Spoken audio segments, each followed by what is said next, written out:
कालही आपण बघितलेलं आहे की कशा रीतीनं ठाकरेंच्या शिवसेना आणि मनसे आक्रमण सुरू आहे ते देखील आपल्याला समजतंय। खरं तर ते संपूर्ण आंदोलन हे शांततामय पद्धतीने सुरू झालेलं आंदोलन होतं आणि ज्या प्रकारे आज केंद्रातनं ज्या प्रकारचा दबाव त्या मुलांवरती आणला जातोय, मुलींवरती आणला जातोय, तर ज्या प्रकारे मारलं जात आहे आणि त्याचे सगळे परिणाम हे संपूर्ण देशभर उमटत आहेत।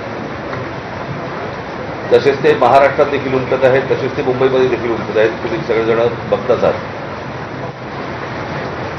खरं तर ही साधी गोष्ट होती। या सगळ्या प्रकरणामध्ये आजपर्यंत भारतीय जनता पक्ष ज्यावेळेला विरोधामध्ये होता, विरोधी पक्षामध्ये ज्यावेळेला होता, त्यावेळेला त्यांनी अनेक मंत्र्यांचे राजीनामे मागितले होते। मला आजही आठवते की त्या रजा अकादमीच्या विरोधात ज्यावेळेला मी मोर्चा काढला होता, त्यावेळेला आम्ही मुंबई पोलीस कमिशनरांचा आम्ही राजीनामा मागितला होता, त्यावेळेला अरूप पटनाईक यांचा, आणि त्याच्यानंतर त्यांना पदावरनं बाजूला करण्यात आलं होतं काँग्रेसच्या काळात। मुंबईमध्ये ज्या वेळेला ते कसाब वगैरे सगळे आलं, 26/11चं प्रकरण झालं, त्यावेळेला आर पाटील असं म्हणाले होते की बडे बडे शहरों में छोटी छोटी बातें होती रहती आहेत। या एका वाक्यावरनं त्यांना गृहमंत्री पदावरनं काढून टाकण्यात आलं होतं। आणि साधारणपणे पदाची ज्यावेळेला तुम्ही जबाबदारी घेता, त्यावेळेला पदामधनं आलेल्या अपयशाची देखील जबाबदारी ही तुम्हीच घेतली पाहिजे।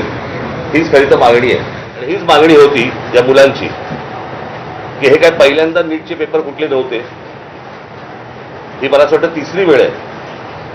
नीट परीक्षा ज्या वेळेला आणल्या, त्याच वेळेला आम्ही विरोध केला होता त्या गोष्टीला की असल्या केंद्रीय पद्धतीने तुम्ही या परीक्षा घेऊ नका, पण ते सत्ताच एवढी होती की त्यावेळेला कोणाला ऐकायची त्यांची तयारी नव्हती, आजही नाहीये। आणि आज प्रश्न असा आहे की आज राजीनामा धर्मेंद्र प्रधानांचा मागायला सुरुवात झाली होती, परंतु आता प्रश्न असा आहे की ज्या प्रकारे मुलांना मारलं गेलंय